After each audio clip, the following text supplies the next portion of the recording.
Hello guys, मैं हूं परमेश्वरी पैकरा।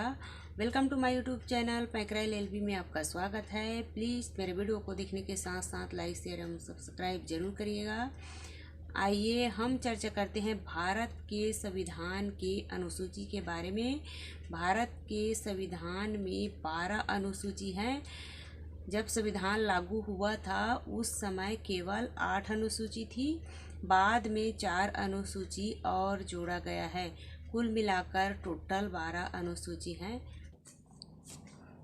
आइए हम चर्चा करते हैं भारत के संविधान की 5वीं अनुसूची और 6वीं अनुसूची के बारे में, जो बहुत ही महत्वपूर्ण है। 5वीं अनुसूची के अंतर्गत अनुसूचित क्षेत्रों और अनुसूचित जनजातियों के प्रशासन और नियंत्रण के बारे में उपबंध करती है। भारत के संविधान के 5वीं अनुसूची को अनुच्छेद 244 में रखा गया है और भारत के संविधान के 6वीं अनुसूची को अनुच्छेद 244(1) में रखा गया है। भारत के संविधान के 5वीं अनुसूची के अंतर्गत 10 राज्य आते हैं, जैसे आंध्र प्रदेश, छत्तीसगढ़, गुजरात, हिमाचल प्रदेश, झारखंड, मध्य प्रदेश, महाराष्ट्र, उड़ीसा, राजस्थान, तेलंगाना। ये 5वीं अनुसूची के अंतर्गत आते हैं। भारत के संविधान के 6वीं अनुसूची के अंतर्गत 5 राज्य आते हैं, जैसे असम, मेघालय, त्रिपुरा, मिजोरम और सन 2011-12 में गोरखालैंड पर्वतीय परिषद को जोड़ा गया है। ये 5 राज्य 6वीं अनुसूची के अंतर्गत आते हैं। 5वीं अनुसूची को अनुसूचित क्षेत्र कहते हैं और 6वीं अनुसूची को जनजाति क्षेत्र कहते हैं, लेकिन दोनों ही अनुसूचित जनजाति से संबंधित है। अर्थात 5वीं अनुसूची और 6वीं अनुसूची दोनों ही जनजाति क्षेत्र से संबंधित है।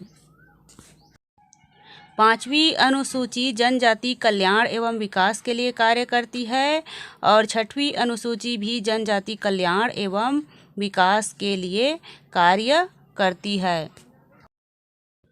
5वीं अनुसूची में उन 10 राज्यों के नागरिकों को कम अधिकार प्रदान किए गए हैं क्योंकि वहाँ की जनसंख्या बाहुल्य है और 6वीं अनुसूची के अंतर्गत इन 5 राज्यों के नागरिकों को ज़्यादा अधिकार प्रदान किए गए हैं। अब हम ये बताएंगे कि ज़्यादा अधिकार क्या है। ये अधिकार वह है कि उन 10 राज्यों में जिसे अनुसूचित क्षेत्र घोषित किया गया है, वहाँ पर बिना राज्यपाल की अनुमति के राज्य का कानून हो या केंद्र का कानून हो लागू नहीं होगी। इसके लिए हमें राज्यपाल से अनुमति लेनी होगी।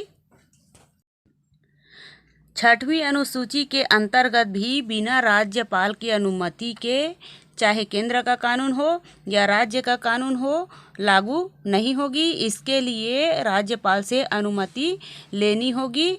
यहाँ पर राज्यपाल को विशेषाधिकार प्राप्त है, अर्थात यही वो सबसे बड़ी शक्ति है जो उन 5वीं अनुसूची और 6वीं अनुसूची के अंतर्गत राज्यपाल को दी गई है।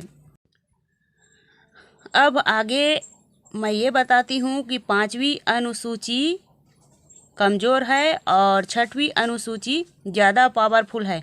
तो इसका कारण यह है कि 5वीं अनुसूची के अंतर्गत 20 सदस्य आते हैं जो माननीय राज्यपाल द्वारा मनोनीत किए जाते हैं, नॉमिनेट किए जाते हैं, अर्थात अपने बनाए हुए प्रतिनिधि को शामिल करते हैं।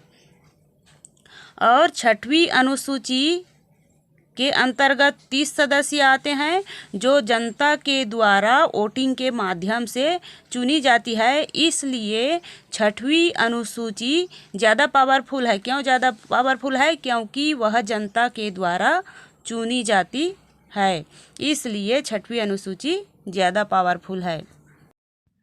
5वीं अनुसूची के अंतर्गत जनजाति सलाहकार परिषद आते हैं।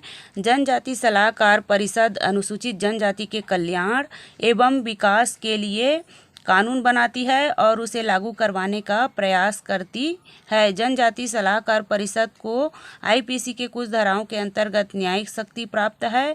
वो उसे लागू करवा सकती है या निर्णय करवाने का अधिकार प्राप्त है।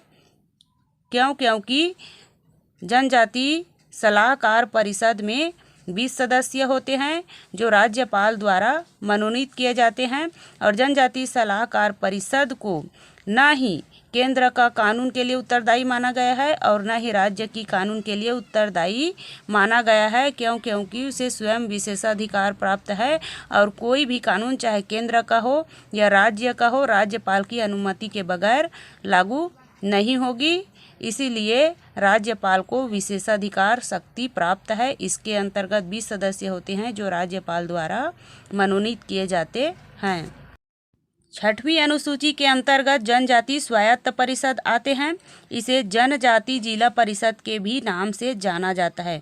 जनजाति स्वायत्त परिषद क्या काम करते हैं? तो जनजाति स्वायत्त परिषद अनुसूचित जनजाति के कल्याण एवं विकास के लिए कार्य करती है और उसके लिए कानून बनाती है और उसे लागू करवाने का प्रयास करती है। इसके अंतर्गत 30 सदस्य हैं जिसे जनता द्वारा वोटिंग के माध्यम से चुनी जाती है, अर्थात लोकतंत्र में निहित है, इसलिए इसे ज़्यादा अधिकार प्राप्त है। यह राज्यपाल द्वारा मनोनीत सदस्य नहीं होते हैं, अर्थात वोटिंग के माध्यम से चुनी जाती है।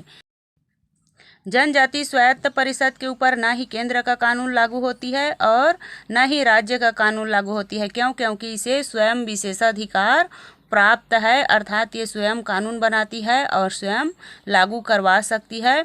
इसे विशेषाधिकार प्राप्त है, इसलिए 6वीं अनुसूची को ज़्यादा अधिकार प्राप्त है।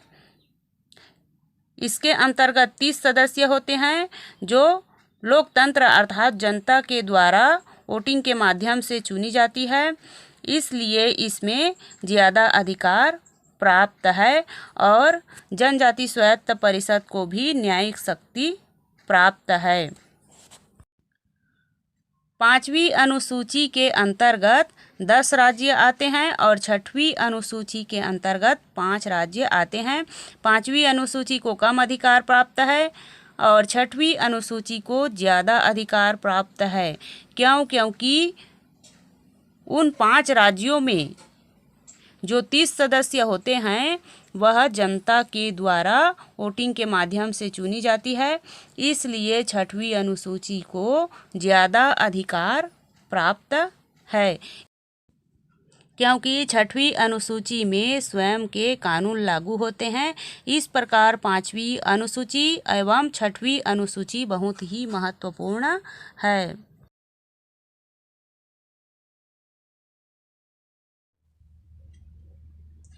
कृपया मेरे वीडियो पसंद आए तो लाइक शेयर एवं सब्सक्राइब जरूर करिएगा दोस्तों। Thank you for watching.